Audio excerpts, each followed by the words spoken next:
اچھا انسان تو وہ ہے جو کسی کا دیا ہوا دکھ اور درد بھول جائے مگر کسی کی دی ہوئی محبت کبھی نہ بھولے۔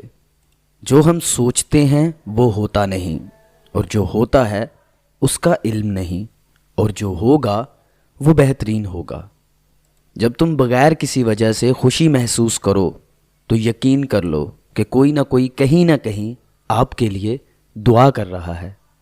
تم وہ مانگتے ہو جو تمہیں اچھا نظر آتا ہے، مگر اللہ وہ دیتا ہے جو تمہارے لیے بہتر ہوتا ہے۔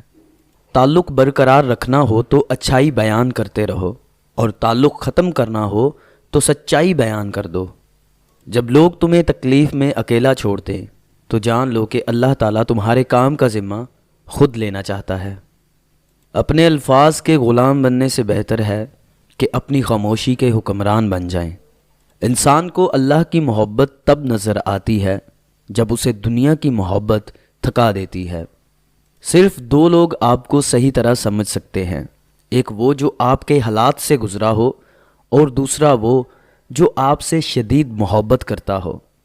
اللہ آزماتا ہے اس چیز سے جو تمہیں بہت پیاری ہوتی ہے، تاکہ اس چیز کے ملنے کی تڑپ تمہیں اللہ سے ملا دے۔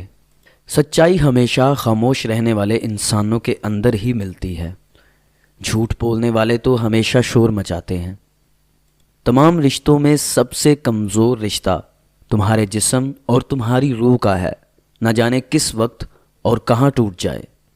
جو لوگ حقیقت کو قبول کر لیتے ہیں انہیں ہمدردی کی ضرورت نہیں رہتی۔ بچپن سے سکھایا جاتا ہے کہ اللہ سے ڈرو، لیکن یہ غلط ہے۔ اللہ سے اتنی محبت کرو کہ اس کی ناراضگی سے ڈرو۔